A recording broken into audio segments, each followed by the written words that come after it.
लोकतंत्र की बात करती है भारतीय जनता पार्टी। 1 साल से प्रवक्ताओं को भेजना मेरे कार्यक्रम में बंद कर दिया है। जेब में था चिल्लर, साथ वाले किल्लर, काम करे कांड वाले, लाइफ बेड़ा थ्रिलर, घूमे फिरे बस्ती में दिन रात मस्ती में, फिर भी मैं भी एक लीला देख रहा हूं कि जिस वक्त आप अपने आप को सर्वशक्तिशाली होने के क्षण में महसूस कर रहे हैं, उसी वक्त में एक मामूली पत्रकार से आप डरे हुए हैं।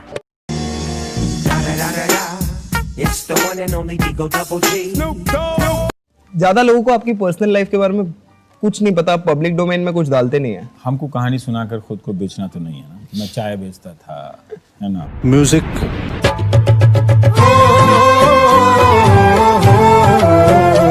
आपके साथी पत्रकार सीधा सीधे अर्नब गोस्वामी के बारे में बोलते हैं, हर किसी के पास कुछ खूबियां होती हैं, तो फिर आपको अर्नब गोस्वामी जी में क्या खूबियां नजर आती हैं या फिर क्या? देखिए, मैं कोई बॉर्नवीटा कॉम्प्लेक्स में नहीं आया हूँ, ठीक है। कंपटीशन में नहीं आया हूँ कि उनकी खूबियां बताऊंगा, ठीक है।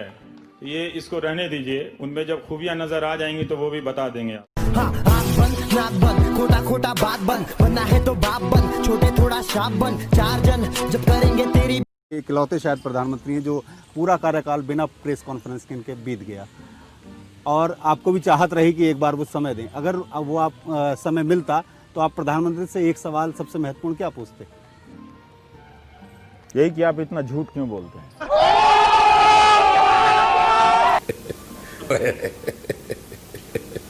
आपकी क्लैरिटी ऑफ थॉट ज़बरदस्त है रवीश, इसकी तारीफ करनी पड़ेगी। I am very very impress. पहली बार मैंने आपको ऐसे फेस टू फेस सुना है और बहुत अच्छा बोलते हैं, इसमें तो खैर कोई शक है ही नहीं। कंटेंट जो है उस पर बाद में, लेकिन जैसा संदीप ने कहा, आप बहुत ज़्यादा नेगेटिव नहीं है। जैसे कल राजदीप आए थे, राजदीप ने कहा कि अगर मीडिया बटा है उसमें मानक मैं दुकानदार नहीं हूँ। म्यूजिक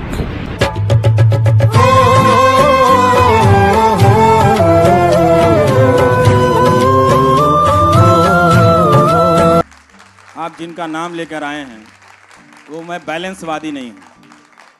इस वक्त भारत का मीडिया भारत के अर्जित लोकतंत्र की हत्या कर रहा है, ये बात तथ्य है। ये सकारात्मक नकारात्मक की बात नहीं है। मैं राजदीप को सिर्फ इसीलिए कोट कर रहा हूँ। वो आप राजदीप को कोट कर दें, मेरे एडिटर रहे हैं, आप किसी को भी कोट कर दें, लेकिन जो मैं अपनी बात कहता हूँ वो मैं बात कहता हूँ, और ये पॉजिटिव बात है। मैं मर्डर को आप मर्डर नहीं कहेंगे तो क्या कहेंगे?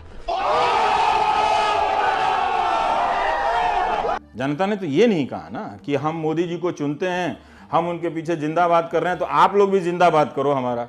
ये तो बैठ के, क्योंकि क्या है, क्यों करता है बताऊं कि एक तो डर के मारे अब कर नहीं सकता, असली काम बात यह है, तो औकात नहीं है, नंबर 1। दूसरा ये है कि लो कॉस्ट चमचागिरी का फॉर्मूला है, मोदी मोदी करते रहो, उनका जो भी एजेंडा है उसको लेकर रोज शाम को बैठ के उस पर करते रहो, तो उसमें चवन्नी खर्च नहीं होता है, ऐड वही मिल रहा है, कमाई वही हो रही है। तो एक एंकर बैठना है, 2 दिल्ली के फालतू लोग हैं जिनको शाम में काम नहीं है, वो आके झगड़ा करते हैं और वो गुजर जाता है। जेब में था चिल्लर, साथ वाले किल्लर, काम करे कांड वाले, लाइफ बेड़ा थ्रिलर, घूमे फिर। कोई मजाक में या फिर किसी भी प्रकार के रिएक्शन में ये बात नहीं बोलता कि आप टीवी देखना छोड़ दें, बहुत सोच समझ के बोलता हूं। और अगर आप देख रहे हैं तो अप्लाई कीजिए, सवालों को अप्लाई कीजिए, देखिए, सोचिए कि ये क्या दिखा रहा है, फिर आप समझ जाएंगे कि इसका खेल क्या चल रहा है। रात को जो एंकर आ रहा है, जिसको अच्छा खाया पिया, जिम में जाकर, बहुत सारे एंकर फिट भी हैं आजकल, तो उससे पता चलता है कि अपने ही मोहल्ले में नहीं गए होंगे कई साल से घूमने जिम के अलावा। फिट है, अच्छी बात है, हेल्थ होना चाहिए, तो वो रात को आके इतनी जहर क्यों फैलाते हो भाई? तुम इतने हेल्दी लग रहे हो, तुम इतने हैंडसम भी लग रहे हो, सब लग रहे हो, तुम इतनी नफरत क्यों फैला रहे हो? क्या कमी रह गई है तुम्हारे में? नहीं, वो ठीक है, मैं सवाल पे आ रहा हूँ। सवाल मेरा ये था, जैसे राजदीप को और बहुत सारे लोगों को भी ऐसा लगता है कि मीडिया के बंटने के लिए दोनों पक्ष जिम्मेदार हैं। बिल्कुल गलत बात है, इसमें कोई संतुलन नहीं है। 90% मीडिया अगर एक तरफ हो जाए तो ये दुकान नहीं चलानी चाहिए कि दोनों तरफ के लोग बट गए हैं। म्यूजिक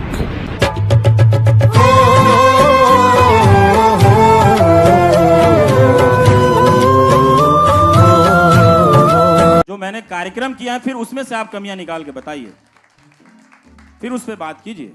ये चला दीजिए कार्यक्रम और फिर उस पर बात कीजिए कि ये आपने चलाया। अच्छा, ये मत कीजिए कि आपने वो नहीं किया। तो मैं भारत का तो अखबार नहीं हूं भाई कि 300 खबरें लेकर रोज छप जाया करूंगा, मैं तो कोई एक ही करूंगा ना। देखिए ये जो टीवी चैनल वाले हैं ना तो लोकतंत्र के प्रति वफादार हैं ना अपने शहर के प्रति वफादार हैं, ये किसी के नहीं हैं।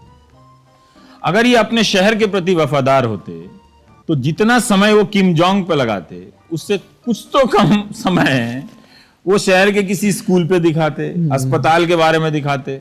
क्यों सत्ता में बैठे हुए राजनीतिक दलों के प्रवक्ताओं की भाषा में इतनी तलखी है, इतना झूठ, इतना सारा चीज क्यों है भाई? थोड़ा हंसा भी कीजिए, दिवाली होली में बुलाया भी कीजिए।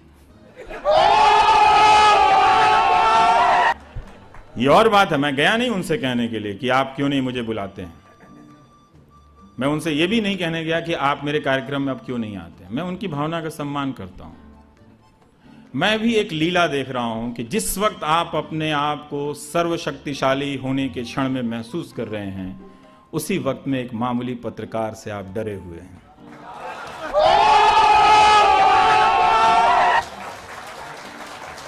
तो मैं दूर से देख रहा हूं कि दरअसल आपके पास सत्ता है पर ताकत नहीं है। दरोगा और इनकम टैक्स के ऑफिसर के दम पर बहुतों को डराया जा सकता है। उस डर का आप क्या करेंगे जिससे आप खुद डरे हुए हैं? जेब में था चिल्लर, साथ वाले किल्लर, काम करे कांड वाले, लाइफ बेड़ा थ्रिलर। आप सत्य की तलाश करेंगे तो आपको बहुत सारे रिपोर्टर रखने पड़ेंगे। अब आपके पास रिपोर्टर नहीं है, ले आओ स्टार। तो स्टार आ जाता है। तो स्टार का तो कपड़े में तो देखिए स्टूडियो में एसी में है, उसके तो सर्फ के भी खर्च नहीं होते होंगे। एसी में बैठने से शर्ट थोड़ी गंदा हो जाता है, आप तो 4 दिन भी पहन सकते हैं, कोट आप 2 महीने पहन सकते हैं। ये मॉडल है कि रिपोर्टिंग को हटा दिया गया, एंकर को लाया गया और एंकर को परसेप्शन बेस्ड इशू दे दो। सुषमा जी का उससे मिलना और प्रियंका गांधी का उससे मिलना दोनों गलत है या दोनों सही है? फर्क है, दोनों में फर्क है। आप फर्क करेंगे उनके रिश्तेदारियों से करेंगे? सुषमा स्वराज की क्या रिश्तेदारी हो गई? फिर आप एक्सेप्ट कर रहे हैं कि उनके नहीं, सुषमा जी जब फॉरेन मिनिस्टर के बतौर फॉरेन मिनिस्टर बतौर फॉरेन मिनिस्टर यूके गए थे तो स्वाभाविक रूप से जब 100 लोग वहां आए और बारी बारी सब मिल रहे थे तो इनको भी मना नहीं है। हाँ। वो हमारे देश के भगोड़े हैं, वहां तो भगोड़े नहीं है। कुछ कन्विंसिंग लग नहीं रहा संबित भाई, आके मिल गए, जम नहीं रहा। अब आप मुझे ये यकीन दिलाना चाहते हैं कि अब अपने लोगों को जज नहीं बनाया जा रहा है? नहीं, कमिटेड जुडिशरी एक ऐसा अगर आप डरा देंगे तो मैं मान लूंगा। नहीं, सुनिए ना, मुझे डरना अच्छा लगता है। बाहर हैं, बनारस से होने जा रहे हैं, उनकी पार्टी चुनाव मैदान में है, बीजेपी। क्या बीजेपी गैर राजनीतिक हो सकती है? क्या उसके सबसे बड़े स्टार प्रचारक गैर राजनीतिक हो सकते हैं? इसके बाद भी लेकिन हो सकते हैं, प्रधानमंत्री हैं, वो कुछ भी हो सकते हैं, गैर राजनीतिक हो सकते हैं। आज उन्होंने डिसाइड किया कि आज बुधवार है, मैं गैर राजनीतिक होना चाहता हूं, वो हो सकता है। जेब में था चिल्लर, साथ वाले किल्लर, काम करे कांड वाले, लाइफ बेड़ा थ्रिलर। इसलिए राजनीति से हटकर कुछ किया जाए।